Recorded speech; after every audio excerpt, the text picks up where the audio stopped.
मैं अफसोस जाहिर करूंगा जिस सभा के लिए हम यहाँ बैठे हैं उनमें भी बहुत से नेता भारत को हिंदुस्तान बुलाते हैं। 1961 में एक कानून बना पंजाब में कि जितनी शामला जमीन है, एक कॉमन लैंड होती है गांव में, उसका तीसरा हिस्सा जो है दलितों का हक बनता है, उनको मिलना चाहिए।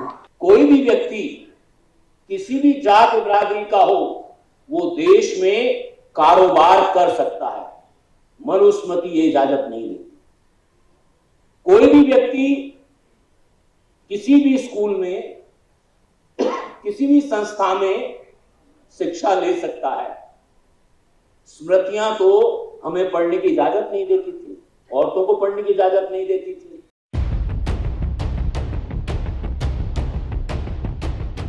धन्यवाद सुभाषिनी जी, आपका बहुत बहुत शुक्रिया। समृद्ध भारत फाउंडेशन के मैनेजिंग ट्रस्टी मेरे दोस्त पुष्पा देशपांडे जी, उसके एग्जीक्यूटिव हेड और चेयरमैन श्री गुरदीप सप्पल जी, अनिल जय हिंद जी, जिन्होंने इस पूरे प्रोग्राम के लिए 5-6 दिन पहले आके यहाँ पे सारी कोशिश की, मेरे दोस्त राकेश बहादुर जी, करमवीर जी, और दिल्ली से चलकर आए हमारी बड़ी बहन सईदा हामिद, डॉक्टर सईदा हामिद जी, नजरुल्लाह मुखर्जी जी, और मेरे दोस्त राजेश नीलोटिया मेरे सामने बैठे हैं, और तमाम साथियों, भाई और बहनों, पूरे हरियाणा, पंजाब, हिमाचल प्रदेश, चंडीगढ़ और देश के कोने कोने से आए तमाम भाई और बहनों। संघर्ष तो सम्मान का है, और सम्मान का संघर्ष है तो संविधान से ही बचेगा, उन धर्म ग्रंथों से नहीं बचेगा जिसमें इंसान को इंसान बराबर नहीं माना जाता। इसलिए साथियों, मैं बहुत संक्षेप में, और मैं नहीं चाहूंगा कि सुभाषिनी जी को मुझे टोकना पड़े डिसिप्लिन की वजह से, पहली बात मैं ये कहना चाहता हूं कि संविधान के लागू होने से पहले इस देश में सामाजिक, राजनैतिक और आर्थिक परिस्थितियों की हकीकत क्या है। इस देश में संविधान से पहले केवल इनकम टैक्स देने वाले लोग ही वोट कर सकते थे, अडल्ट फ्रेंचाइज नहीं था। इस देश में संविधान से पहले हजारों जातियां स्कूल की दहलीज पर, मंदिर की ड्योढ़ी पर, मंदिर के आसपास के रास्तों पर नहीं चल सकती थी। राजेश जी के सेशन में एंटी डीएनटी की बात आई, उनको तो क्रिमिनल ही माना जाता था, और अभी भी कई सरकारों की मानसिकता ऐसी ही है। अनटचेबिलिटी रैंपेंट थी, महिलाओं को आदमी 4-4 शादियां कर ले। मैं मुसलमानों की बात नहीं कर रहा हूं, मैं हिंदुओं की बात कर रहा हूं। उनको भी कई शादियां करने की इजाजत थी। महिलाओं को प्रॉपर्टी में कोई राइट नहीं था। इन तमाम बातों को हमारे जो आजादी के आंदोलन के नेता थे, एक बड़ी फहरिस्त है उन नेताओं की, पंडित जवाहरलाल नेहरू हैं, बाबा साहब डॉक्टर अम्बेडकर हैं, सरदार पटेल हैं, लोकमान्य बाल गंगाधर तिलक हैं, तमाम ऐसे नेता हैं जिन्होंने इस देश में एक सपना देखा कि एक नए तरीके का भारत बनना चाहिए। एक नया भारत ये बनाना चाहते हैं, और एक नए भारत का सपना आजादी के आंदोलन में देखा। उस आजादी के आंदोलन के भारत का सपना था समता, बराबरी, भाईचारा। और जब हम भाईचारे, बराबरी, समता और सम्मान की बात करते हैं तो उसकी फाउंडेशन है कि हमारे पास कोई एक ऐसा आईन होना चाहिए, हमारे पास कोई ऐसा संविधान होना चाहिए जो हमारी अतीत की बुराइयां हैं उनको रोक दे, उनको खत्म कर दे, एक रास्ता बताए। वो रास्ता हमारे संविधान ने बताया। संविधान ने क्या बताया? कोई भी व्यक्ति किसी भी जात बिरादरी का हो वो देश में कारोबार कर सकता है, मनुस्मृति ये इजाजत नहीं देती। कोई भी व्यक्ति किसी भी स्कूल में, किसी भी संस्था में शिक्षा ले सकता है।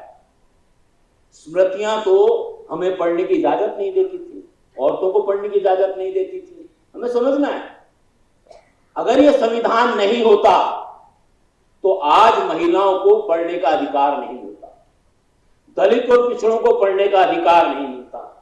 जो छुआछूत इस देश में थी वो छुआछूत खत्म नहीं होती।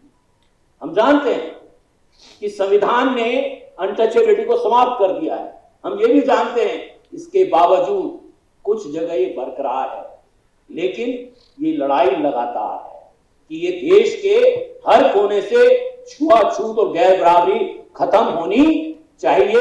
ये संविधान का वादा है साथियों, इसको हमें याद रखना। लेकिन संविधान ने बहुत कुछ दिया। बहुत सारे लोग आज संविधान को ये मान के चलते हैं, दलितों ने, आदिवासियों ने, पिछड़ी जातियों ने, अल्पसंख्यकों ने, जिन्होंने संविधान से बराबरी पाई, सम्मान पाया, हिस्सेदारी पाई, वो ये कह रही हैं कि हमें वो मैकेनिज्म भी चाहिए कि ये जो रियलिटी, जो संविधान के जो वायदे हैं, उनको हम ले पाए। मुझे पता है बड़ी एक बहस चलाई जा रही है और मैं कहना चाहता हूं कि प्रधानमंत्री मनमोहन सिंह जी का एक बयान था और मैं और हमारा national confederation of Dalit and Adivasi organisation उस बयान के साथ खड़ा है। क्यों नहीं देश की माइनॉरिटीज को देश के संसाधनों में अधिकार मिलना चाहिए? हम ये पूछना चाहते, क्यों नहीं मिलना चाहिए? जब देश के कारोबार पर केवल एक छोटे से हिस्से का कब्जा है, जब देश के शिक्षा संस्थानों पर केवल छोटी सी एक बिरादरी का कब्जा है, तो हमारे मन में ये डाउट क्यों नहीं होना चाहिए कि अगर ये रवायत चलती रही तो हमारे घरों तक ये आंच पहुंचेगी, हमारे जो रहे साधन है वो छीन लिए जाएंगे। इसलिए हम ये कह रहे हैं, ये सम्मान की लड़ाई संविधान को आगे ले जाने की लड़ाई है। संविधान है तो सम्मान है। मैं जानता हूं, हम सब लोग जानते हैं, कुछ लोग, संगठन और विचारधाराएं ऐसी हैं, आप सब लोग जानते हैं वो कौन से संगठन हैं, वो कौन सी विचारधाराएं हैं, वो कौन से लोग हैं जो संविधान के मूल्यों के खिलाफ हैं। अभी 2 दिन पहले की बात है, हमारे देश के रक्षा मंत्री कह रहे हैं आर्थिक आधार पर आरक्षण होना चाहिए। भाई संविधान में कहां लिखा है कि आर्थिक आधार पर आरक्षण होना चाहिए? संविधान तो ये कह रहा है कोई भी तबका जो सामाजिक तौर पर, शैक्षिक तौर पर अगर सरकार मानती वो पिछड़ा हुआ है तो उसको विशेष अधिकार दिए जाने चाहिए, उनके लिए विशेष प्रावधान किए जाने चाहिए।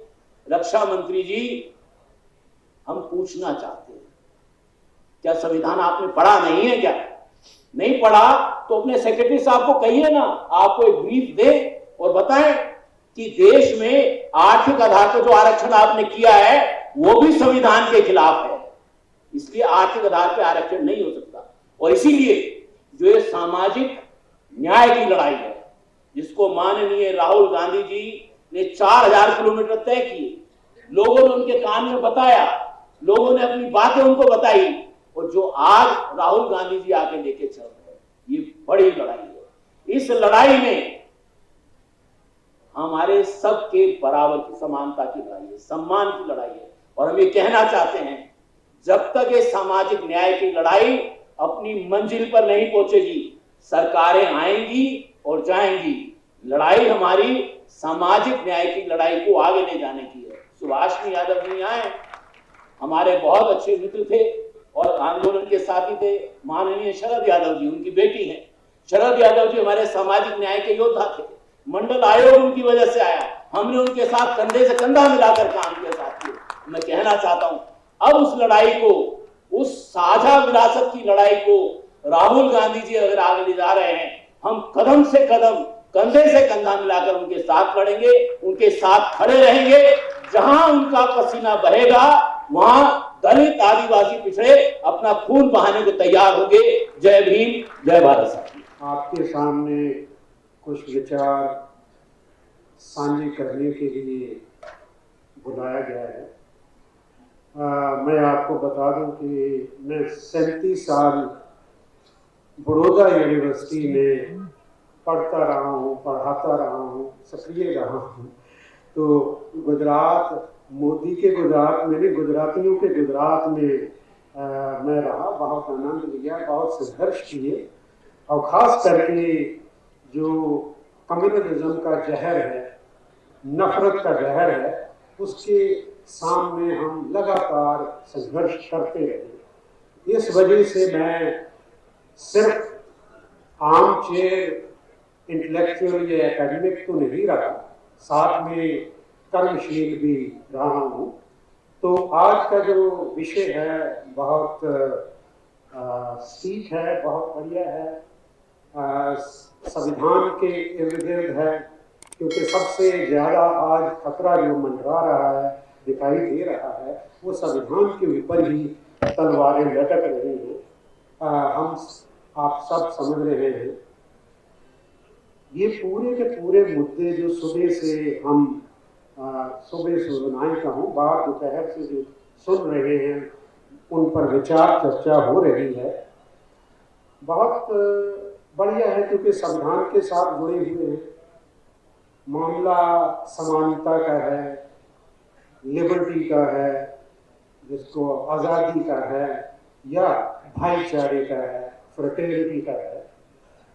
तो ये सारे के सारे हमारे जो विरासत है, हमारा जो हेरिटेज है, हमारा जो जड़ है, मैं भारत की पूरे उसके पास की बात कर रहा हूँ कि बहुत गहरे हैं, बहुत मजबूत है।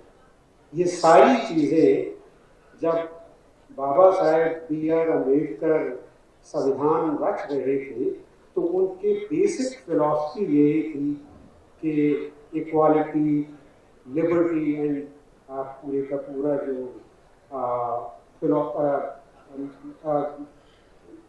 भाईचारा है, फ्रेटर्निटी है।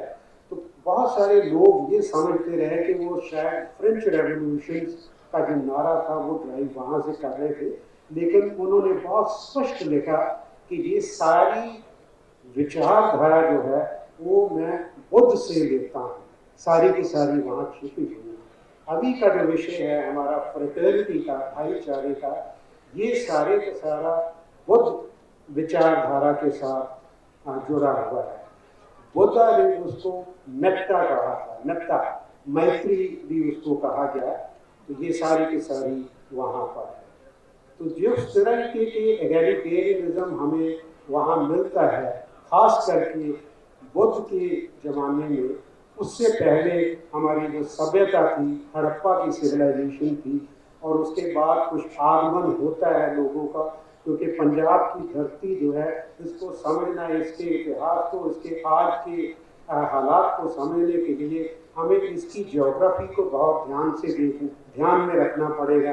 और ज्योग्राफी ने जो इतिहास की एक प्रक्रिया चलाई है, उसकी ओर ध्यान देना पड़ेगा, तभी आज की समस्याओं को अच्छी तरीके से समझ सकते हैं। तो इसलिए जो बुद्ध वक्त के विचार है, वो आज हमारे संविधान में बहुत मजबूती के साथ कायम है। बहुत समय बीता, उसके बाद पंजाब की धरती में सिख धर्म का फैलाव हुआ। बाबा नानक से लेके पूरे 10 गुरुओं ने इस धरती को, चाहे वो खत्री परिवारों से आते थे, बड़ी जातों से आते थे, लेकिन उनके मैं ज़्यादा विचारों में नहीं जाना चाहता, क्योंकि वो विषय नहीं है। लेकिन उन्होंने अहम जो है, कौमे है, जो ईगो है, उसको कंट्रोल करने, खास करके जो जाति का, बड़ी जाति होने का अहंकार है, उसको काबू करने की उन्होंने बात की, और नम्रता से पेश आने की बात, भाईचारे की बात की। और जो खालसा की सिर्जना हुई, जो 10वें गुरु गोविंद सिंह ने की है, वो उसमें तो पूरी जात पात ही खत्म करने की बात आई कि एक ही प्याले में अमृत छका दिए, सारे 5 प्यारों को पहले जो अलग अलग जातियों के थे और नीची जातियों के थे एक्सेप्ट वन, लेकिन वो खुद उन्होंने कहा कि गुरु और चेले के भी कोई फर्क नहीं होना चाहिए। उसी प्याले में बिना धोए हुए मुझे भी 5 प्यारों को, शिष्यों को कहा कि उसी प्याले में मुझे भी वही अमृत दो। तो बहुत बड़ी बात थी, एक तरीके का बहुत बड़ा ये इनकलाब जो है विचारधारा में जो करके दिखाया गया और बड़ी बात थी। लेकिन हम कई बार भूल जाते हैं कि इतिहास कभी किसी को माफ नहीं करता। इसका पहिया जो चलता है तो बड़ी बड़ी विचारधाराएं उसमें खो जाती हैं, उसका नुकसान होता है।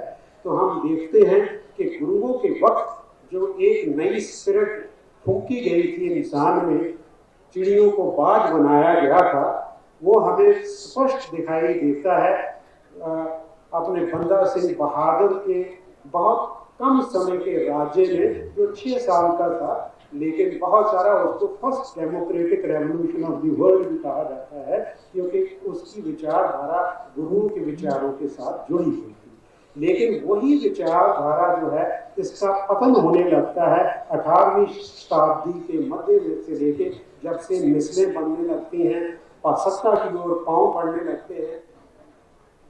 और सॉरी, उसमें नहीं जाना चाहता, क्योंकि बात ये है कि जो इसमें विघटन आया, उसमें जो बिल्कुल नकारता आई, सिक्खी का ब्राह्मणीकरण हो गया, वो राजा रणजीत सिंह के, महाराजा रणजीत सिंह के काल में हो गया।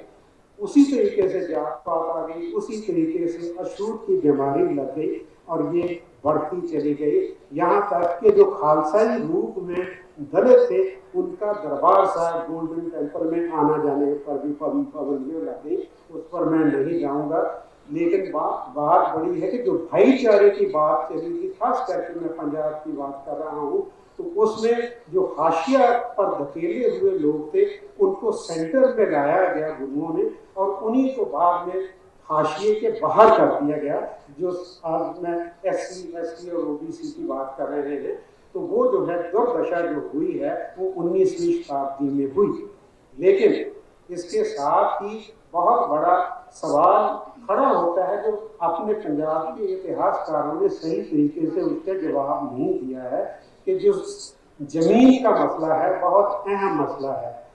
उसमें मैं कहूँगा कि सिखों ने, खास करके जाटों ने बहुत बड़ी साम्राज्य की सेवा की, क्योंकि फौज में भर्ती हुए तो 1900 में पूरी इंडियन जो एंग्लो इंडियन आर्मी थी उसमें 60% जो पंजाबी थे, और उसमें से बड़ी संख्या में सिख थे, और उसमें भी बड़ी तादाद में जट थे। और उनको 2 रिवार्ड दिए गए उनकी सेवा के लिए, उनकी चाकरी के लिए। एक तो नहरी कॉलोनियां जो पश्चिमी पंजाब में पड़ती हैं उनको फ्री में दी गई, जिन्होंने सेवा की थी। और एक पंजाब लैंड एलियनेशन एक्ट बनाया जो 1900 में बनाया, जिसमें पूरी की पूरी जमीन जो है एक खास जाति को दे दी गई, और जो पहले हल चलाते थे उनको बेदखल कर दिया गया। और ये इसका सबसे बड़ा नुकसान ये हुआ कि जो दलितों के ऊपर जो कच्चे मकान थे गांव में, उनको वो भी उनके हक के नहीं थे। मैं जमीन का इसलिए कह रहा हूँ कि जमीन सारी की सारी एक तबके को दे दी गई, और वो उसकी सरदारी अभी तक कायम है। और इसको चैलेंज करना चाहिए। संविधान में सबको एक तरीके के अधिकार हैं। 1961 में एक कानून बना पंजाब में कि जितनी शामला जमीन है, एक कॉमन लैंड होती है गांव में, उसका तीसरा हिस्सा जो है दलितों का हक बनता है, उनको मिलना चाहिए। लेकिन जाटों ने कभी वो भी नहीं लेने दिया। उसका संघर्ष की लंबी चौड़ी लड़ाई है, खास करके मालवा में बहुत बड़े प्रदर्शन भी हुए हैं और उनके साथ है। तो ये बातें जो भाईचारे की है, जो गुरुओं ने बताई थी, जो उससे पहले बुद्ध ने बताई थी, वो सारी की सारी तहस नहस हो चुकी है, जर्जर हुई पड़ी है। लेकिन इसको पैदा किया जा सकता है और सिर्फ संविधान ही पैदा कर सकता है। इसलिए हमें इस पर केंद्रित होना पड़ता है। मेरा नाम संजीव चौधरी है। मैं TN फाउंडेशन को रिप्रेजेंट कर रहा हूँ। ये सोशल वेलफेयर ट्रस्ट है जो कि भारत में schedule caste, schedule tribe, OBC आज तक वंचित है रिसोर्सेज से। सबसे पहले जो किसी भी देश और साम्राज्य में जो लड़ाई है पूरे विश्व में, उसको मैं अगर पॉइंट करूं तो वो सिर्फ और सिर्फ रिसोर्सेज पे कब्जे की लड़ाई है, जिसके लिए हर तरह के हथकंडे अपनाए जाते हैं, रिलीजियस, पॉलिटिकल और सोशल। ये सभी प्रकार की मूवमेंट्स जितनी भी पूरी दुनिया में आज तक हुई हैं, वो सिर्फ और सिर्फ रिसोर्सेज पे कब्जे की लड़ाई है। तो आप लोगों को प्रत्यक्ष रूप से पिछले 2014 से तो स्पष्ट रूप से दिखाई दे रहा है भी भारत के जितने भी रिसोर्सेज हैं वो एक फ्यूडल क्लास की तरफ धकेले जा रहे हैं। डेलिबरेटली और परफेक्टली एक प्लानिंग के तहत भारत के जितने भी संसाधन हैं, नेचुरल रिसोर्सेज हैं, वो फ्यूडल क्लास के कब्जे में जा चुका है और बददस्तूर वो जारी है। तो सबसे बड़ी बात है जो हमें टॉपिक दिया गया है, SC, ST, OBC की भारत में दशा और दिशा 75 सालों में संविधान के लागू होने के बावजूद वो आज भी बदतर हालात में क्यों है। सबसे पहले अगर संविधान का सम्मान में ये प्रोग्राम रखा गया है, आज फ्यूडल क्लासेस अपनी पूरी शिद्दत के साथ भारत के लोगों को, भारत के नागरिकों को उस डार्क एज में ले जाने के लिए कार्य कर रहे हैं जो सदियों पहले यहाँ पे राज कर रहे थे, जो भारत के नागरिकों को उनके हकों से वंचित किया जा सके। रिसोर्सेज तो बहुत दूर की बात है।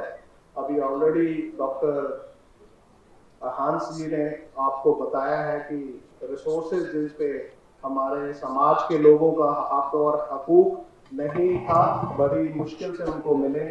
पंजाब में सिक्की के तहत उनको जमीनें प्राप्त हुई, परंतु फिर उन पे कब्जा एक अलग से फ्यूडल क्लास के पास चला गया। तो सबसे बड़ी जरूरत जो है बंधुता की, फ्रेटर्निटी के ऊपर जो बात कर रहे हैं, उसका बेस भारत जो है बेसिकली जम्बू द्वीप, जिसको सभी साथी अगर जानते हैं, कितने जानते हैं नहीं जानते मुझे नहीं पता। भारत का जो इतिहास है, भारत नाम से ही शुरू होता है। भारत जो संविधान में बाबा साहब ने और पूरी संविधान सभा उससे सहमत थी, Bharat that is India, India is Bharat. जो आज इस देश के हुक्मरान और ज्यादातर लोग इसको हिंदुस्तान बुला रहे हैं। फ्यूडल क्लासेस हिंदुत्व के नाम पे इसको डार्क एज में एक अंधेरे कुएं में धकेलने के लिए तत्पर है। हर कोई इसको हिंदुस्तान के नाम से पॉइंट कर रहा है। मैं अफसोस जाहिर करूंगा, जिस सभा के लिए हम यहाँ बैठे हैं उनमें भी बहुत से नेता भारत को हिंदुस्तान बुलाते हैं।